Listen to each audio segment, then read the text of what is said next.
இன்றைக்கி நல்ல ஒரு ஸ்பைசியான சின்ன வெங்காய தொகையல் எப்படி பண்ணுறதுன்னு பார்க்கலாம்.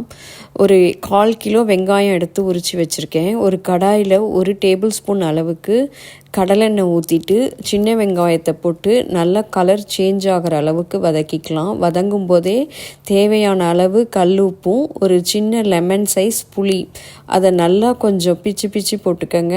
அப்போ தான் உங்களுக்கு சட்னி அரைக்கும் போது வாயில் கடிப்படாமல் இருக்கும்.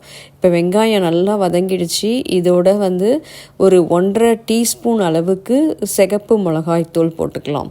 இது போட்டதுக்கப்புறம் ஒரு 5 நிமிஷம் திருப்பியும் நல்லா வதக்கிக்கங்க. அப்போ தான் அந்த மிளகாய்த்தூளோட பச்சை வாசனையெல்லாம் போகும்.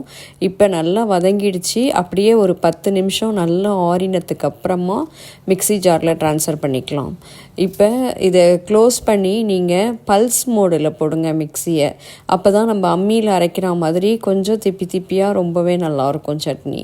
பல்ஸ் மோடில் 2-3 தடவை போட்டதுக்கப்புறமா ஒரு தாளிப்பு ரெடி பண்ணிக்கலாம். 1 டேபிள் ஸ்பூன் அளவுக்கு நல்லெண்ணெய் ஊற்றி கடுகு, கருவேப்பிலை, பெருங்காயம் போட்டு தாளித்ததுக்கப்புறம் நம்ம அரைச்சி வச்சுருக்கிற வெங்காய தொகையிலையும் போட்டுட்டு கொஞ்சமாக 1/4 கப் அளவுக்கு தண்ணி ஊற்றி ஒரு 5 நிமிஷம் வதக்கினீங்கன்னா இந்த மாதிரி நல்ல கெட்டியாக வந்துடும்.